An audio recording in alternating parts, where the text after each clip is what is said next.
Salut à tous et bienvenue dans un nouvel épisode de la Minute du Coach. Quatrième et dernière partie de la victoire du PSG face au Real, 1-0. On a vu donc le match de Messi, on a vu le pressing et contre-pressing de la première période, l'utilisation du ballon qui a été un peu déficiente en première période. Et là on va terminer avec ce qui a fonctionné en seconde période. Alors encore une fois, ce sont des choix, je n'ai pas pu tout mettre. Voilà, vous rappelez avant de démarrer de liker si vous appréciez la vidéo, de commenter. Il y a eu beaucoup de débats et je remercie tout le monde, tous ceux qui sont venus échanger voilà, et à qui la vidéo apporte quelque chose. Et vous abonner à la chaîne YouTube de Paris United. Donc on va terminer avec ce qui a fonctionné et voir un peu ce que Paris doit améliorer pour être encore mieux au match retour et ce qu'il devra continuer à bien faire. Parce qu'il ne faudra pas s'endormir là-bas, il ne faudra sûrement pas les laisser prendre le rythme du match, mettre le pied sur le ballon, dicter le rythme et les laisser jouer. Donc voilà. Donc on démarre avec donc, ce qui a fonctionné. On remet les compos pour ceux qui n'ont pas vu les premières, donc on va faire vite pour ceux qui les ont vues, qu'ils ne soient pas trop répétitifs. Voilà. Donc le 4-3-3 quand Paris n'avait pas le ballon et le 3-4-3 quand Paris avait le ballon, avec évidemment le changement Di Maria, Neymar en cours de rencontre. La compo du Real. Et donc on démarre avec l'occasion d'Mbappé à la 49e. Pourquoi c'est intéressant? Parce que, encore une fois, on voit ce Real qui est venu fermer dans l'axe et Hakimi complètement à droite. Et là, on va le trouver et on va voir pourquoi, c'est ce que j'ai expliqué dans les précédentes vidéos, pourquoi Paris doit, même si ce n'est pas décisif, même si ça ne crée pas une situation ou une occasion, pourquoi Paris doit venir chercher. On voit tout de suite que la différence, vous voyez là les ronds qui sont les uns sur les autres pratiquement, et dès qu'on écarte, oui, automatiquement il y a des courses qui vont se faire. Donc là on vient fermer, là il y a des joueurs qui commencent à s'écarter, Hakimi va fixer entre les deux, et on voit là tout de suite, oui, il y a des intervalles qui se créent. Hakimi va donner, Di Maria va laisser passer pour Messi. On a Paredes complètement à gauche. Et là, Paredes, on voit, je ne sais pas si on le voit bien, mais qui met un coup d'œil. Parce que normalement, il aurait dû y avoir Mendes ici. On voit que Danilo est très haut. Mendes ici. Et là, on aurait pu lui donner pour un centre. Il y avait en plus du monde. La position d'Hakimi, que j'ai montré dans les précédentes vidéos, qui a joué très haut et qui finit comme un attaquant, qui plonge souvent. Ça peut être une des solutions pour le PSG. J'avais expliqué dans le système où Messi était un peu plus bas, en organisateur, entre guillemets. Et donc, il manque Mendes. Mais c'est pas grave, parce que, voilà, on voit les courses, on est obligé de sortir. Résultat, Verratti vient à l'intérieur, Messi ici. Et là, oui, à force de les faire courir de droite à gauche, plutôt que de forcer dans l'axe, comme ça s'est passé notamment avec Messi, oui, il y a des intervalles qui se créent.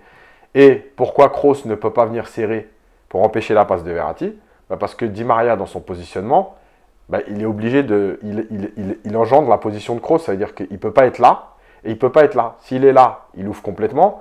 S'il est là, il laisse Di Maria tout seul. Résultat, il est entre deux.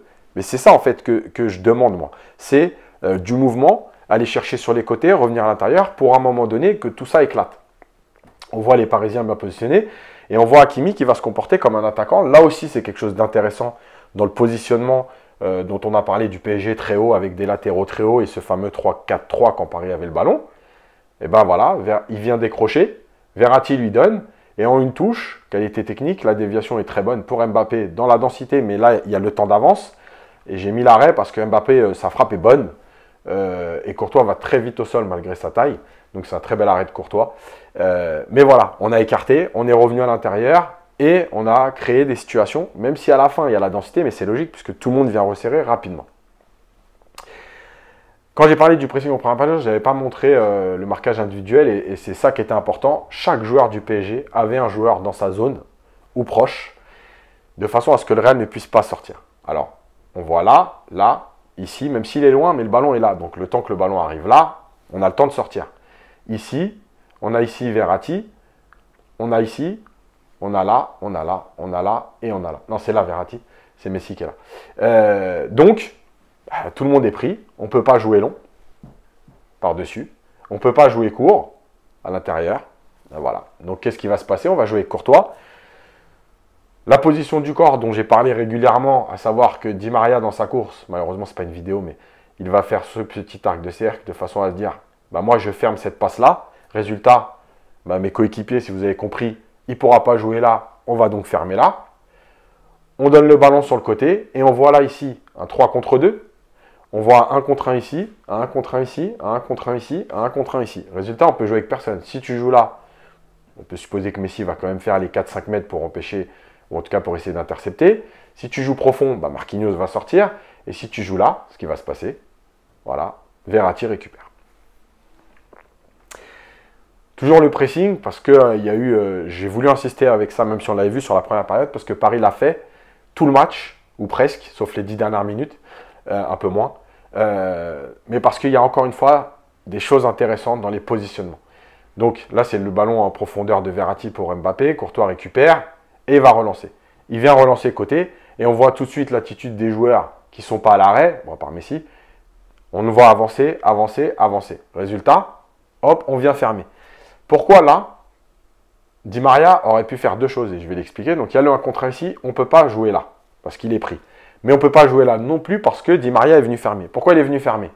Parce que, 1, on sort très vite, donc on ne laisse pas le temps aux joueurs de réfléchir. Et 2, pourquoi? Parce que dans son positionnement là, il faudrait que Mendy soit parfait pour la remise pour Alaba. Et même s'il lui redonne parfaitement, Courtois n'est pas dans son but. Alaba pourrait être pressé. Résultat, en sortant sur lui, vous l'empêchez de réfléchir. Et qu'est-ce qui va se passer? Bah oui, il va essayer le 1 contre 1 ou 1 contre 2 quoi. Mais Hakimi va fermer devant et on voit bien de la tête. Et en fait, il va récupérer. Et là, il ne va pas centrer tout de suite parce qu'il n'y a personne. Mais en tout cas, il va jouer un ballon, le récupérer et repartir sur une phase. Donc, très intéressant. L'attitude. Encore une fois, ce n'est pas toujours le pressing de gêner, etc. Là, il y avait aussi cette envie de récupérer le ballon et pas seulement de gêner la première relance. On continue, Paris écarte, comme quoi Paris l'a aussi fait. Encore une fois, cette densité intérieure. Là, on a des joueurs, ça vient d'une récupération parisienne. Il y a un long ballon ici, là, où on cherche Asensio. Mendes joue de la tête sur Paredes. Paredes va jouer une touche sur Verratti et on va écarter sur Mbappé. Et on voit le problème, c'est que quand vous écartez encore une fois, ce n'est pas toujours pour faire la différence, mais c'est pour amener du déplacement et amener quelque chose. Résultat, le Real est préparé à jouer densité à l'intérieur. Le problème, c'est que là, bah oui, il y a Mbappé, il y a un appel de Di Maria, donc le joueur le suit. Résultat, bah, tout le monde va fermer sur Mbappé. Et là, on voit bien quand même qu'il y a des intervalles qui sont en train de s'ouvrir à l'intérieur du jeu. Donc l'intérieur du jeu, évidemment, c'est intéressant de jouer à l'intérieur. Mais une fois que vous avez fait ce qu'il fallait, ce qu'il faut plutôt, pour déplacer le bloc à droite ou à gauche. Voilà, Messi qui est en train de rentrer. Mbappé vient fixer. On a quand même 5 joueurs autour d'Mbappé et Di Maria. Donc, on crée ici un intervalle, un espace. On a ici un joueur en 1 contre 1. Mbappé va jouer en retrait. C'est la frappe que Messi va mettre sur Courtois. Pourquoi j'ai mis la flèche? Parce que peut-être que... alors, ce n'est pas une critique envers Messi, on va se calmer. C'est juste pour dire qu'il y avait une autre solution aussi. Et c'est peut-être après des automatismes entre les deux joueurs. C'est peut-être après Messi qui choisira de faire la passe plutôt que cette frappe enveloppée un peu molle que Courtois capte facilement. C'est qu'on voit bien ici qu'il y a un intervalle énorme. Il y a un intervalle énorme. Il y a Mbappé qui est en train de plonger. Et je pense qu'un petit ballon ici, dans la course d'Mbappé, et on va voir pourquoi après. Voilà. C'était l'action idéale parce que Mbappé pouvait se retrouver là. Et parce qu'on a aussi Hakimi qui était venu en position presque d'avant-centre. Et ce ballon-là aurait pu amener une frappe ou une passe sur Hakimi. Je ne sais pas si c'est des automatismes ou si c'est la volonté de Messi d'être décisif sur un but qui lui fait tenter la frappe. En tout cas, on voit que ça aussi, c'est quelque chose qu'on doit sentir. Encore une fois, ce n'est pas une critique envers Messi, ce choix de frappe. Messi est aussi capable de l'envelopper deuxième. Ça lui est arrivé, donc ce n'est pas un mauvais choix. Mais c'est pour montrer qu'il y avait une autre possibilité grâce aussi au mouvement des partenaires. Si Mbappé et Hakimi ne sont pas là, évidemment que cette passe ne peut pas exister. Donc c'est aussi ce qui met du doute. Et cette passe-là, peut-être que si Mbappé n'est pas en train de plonger, eh ben, il donne le ballon et il reste ici, mais peut-être que tous les joueurs sortent sur Messi et qu'il n'y a même pas la frappe. Donc, et pas la possibilité de passe. Voilà. C'était pour expliquer un peu le mouvement, ce que ça apporte. On continue. Pressing et la position des latéraux, et c'est pour ça que moi, je continue de militer, puisque ça a été fait une partie du match, puisque c'était plutôt quand Paris avait le ballon, sur ce fameux 3-4-3. On a encore Hakimi très haut et on a Mendes qui a le ballon. On a des joueurs qui sont entre les lignes et on voit encore une fois le Real plutôt à l'intérieur du jeu, puisque si on tire un trait sur la ligne de la surface, on voit bien que la majorité des joueurs du Real sont à l'intérieur. Et on a Mendes, il va essayer de chercher Mbappé, Modric vient couper. Et là, en fait, ce qui m'intéresse, c'est le comportement de Mendes et de Hakimi aussi, mais pourquoi les latéraux hauts dans ce PSG-là, qui va décider, j'espère, de jouer haut tout le temps, quoi qu'il arrive. Pourquoi c'est intéressant? Parce que voilà, Modric récupère, il donne à Carvajal. On voit bien que Mendes, contrairement à ce qui se passe en Ligue 1, au lieu de reculer, de reformer une ligne, de rester dans cette ligne de 4 défenseurs, et parce que Paris joue à 3 à ce moment-là, qu'il est couvert par Kimpembe, que Danilo est là, et ben Mendes, lui, il va continuer. Voilà. Il est là, il a donc continué sa course, et là, il a fermé. Donc Modric, c'est revenu sur Modric. Modric a joué avec Militao. Et le temps de la course, Militao, il ne peut plus jouer là. Là, il est fermé. On voit les Parisiens, encore une fois, qui gênent cette première relance. Et là, on redonne à Modric. Résultat, Mbappé, même encore une fois, sans faire l'effort, comme un numéro 6, d'aller se jeter sur Modric, il empêche cette passe tout simplement. Il est à distance, on ne peut pas le trouver. Verratti n'est pas loin. Et on a 4 joueurs ici qui ferment l'intérieur pour ressortir. Résultat, oui, peut-être que Modric aurait pu mettre un tout petit ballon par-dessus, mais là, il va falloir être très juste techniquement. Ah ouais. Il ne peut pas le faire, vu qu'en plus, je pense qu'il sait que Carvajal était à la limite de la rupture.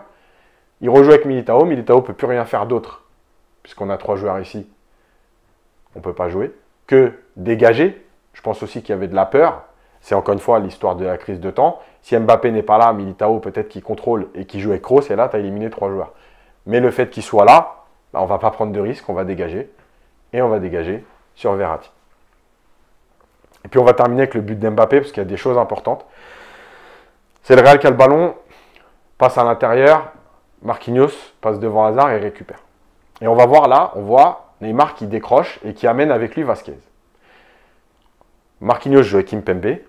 Et là aussi, ce n'est pas une critique encore une fois envers les stats, c'est pour dire qu'il y a des stats qu'on ne voit, enfin qui n'existent pas ou qu'on ne voit pas, mais qui sont... mais par contre, il s'est passé quelque chose dans le jeu de très important. Ici, Neymar décroche. On voit Vasquez qui est plutôt à distance. La solution de facilité, c'est que Kimpembe, au moment-là, il donne à Neymar. Et il est tranquille, il a fait son travail, il n'a pas perdu le ballon, il a donné à Neymar. Sauf que quoi? S'il donne à Neymar là, on peut imaginer que Vasquez va sortir pour l'empêcher de se retourner. Résultat, Neymar va peut-être être bloqué, il va falloir qu'il élimine. Le temps qu'il soit bloqué, Valverde va peut-être venir à l'intérieur. Hazard va peut-être venir là. Résultat, on va se retrouver encore une fois avec de la densité ici. Qu'est-ce qui va se passer? Kimpembe va décider de faire les 15-20 mètres de conduite de balle pour, en fait, faire reculer Vasquez. Parce que là, en conduisant son ballon, Vasquez se dit, qu'est-ce que je fais? Si je vais là, lui, il va y aller, on est mort. Donc, si je vais sur Kimpembe et qu'il y a Neymar, il va donner à Neymar et je suis mort. Donc, qu'est-ce que je fais? Vite, je recule, me mettre dans ma ligne de 4 pour qu'on puisse se repositionner tranquillement. Ah ouais, il recule, résultat. Kimpembe a avancé, Hazard est venu fermer, Valverde est venu fermer. On a Mbappé qui fixe et qui va décrocher. Et pendant ce temps-là, qu'est-ce qui se passe? Vu que ici c'est Rodrigo et que c'est pas un défenseur, donc il est revenu lui tranquillement. Vasquez a reculé. Neymar a désormais du temps. Donc, on donne à Mbappé qui dévie en une touche sur Neymar. On est en train de faire coulisser. On voit bien, encore une fois, que cette idée de partir, de venir au moins sur le côté, ça fait courir les joueurs du Real sur le côté. Si on revient très vite à l'intérieur, regardez cette bande-là. Voilà. Pourquoi j'ai mis Messi? Parce que peut-être qu'à ce moment-là, Messi aurait pu venir là. Alors, il y a deux possibilités. Encore une fois, pourquoi j'explique qu'il n'y a jamais de vérité dans le foot. En venant là, il proposait une solution à l'intérieur pour Neymar ensuite, puisqu'on se rappelle que Neymar va revenir. Donc là, revenir et proposer une solution à l'intérieur. Mais peut-être qu'en revenant à l'intérieur, il aurait attiré Casemiro et Alaba ici. Résultat, la densité serait revenue à l'intérieur. Donc peut-être que la deuxième solution est la meilleure. Rester bien écarté, de façon à ce que eux ne viennent pas fermer cet intervalle espace. Voilà, on voit, Neymar est en train de reculer, Mbappé est là, et c'est Gay qui va occuper cet espace en plongeant. Alors là aussi, autre possibilité, Neymar qui rentre conduite de balle, il est capable de le faire, et de donner un ballon pour Gueye qui plonge. Voilà. Mais en tout cas, Gueye en plongeant, vous allez voir, voilà, il a fait, encore une fois, reculer un joueur, attirer un joueur, et donc libérer tout cet espace-là. On voit Paredes là, qui pourrait très bien demander, ici, et on vient jouer Hakimi. Et j'ai entouré Mbappé, pourquoi? Parce qu'encore une fois, le Real, tellement obnubilé par cette idée de défendre à l'intérieur, et de laisser les coureurs libres, que ce soit Mbappé, Mendes ou Hakimi, on l'a vu dans plein de situations sur les 4 vidéos, regardez bien, on voit qu'il est orienté pour fermer Neymar. Là, il est là, j'ai agrandi la photo exprès. Voilà, il est orienté pour revenir vite à l'intérieur. Résultat, on va laisser Mbappé tout seul. La talonnade de Neymar, et hop, on est obligé de revenir. Là encore,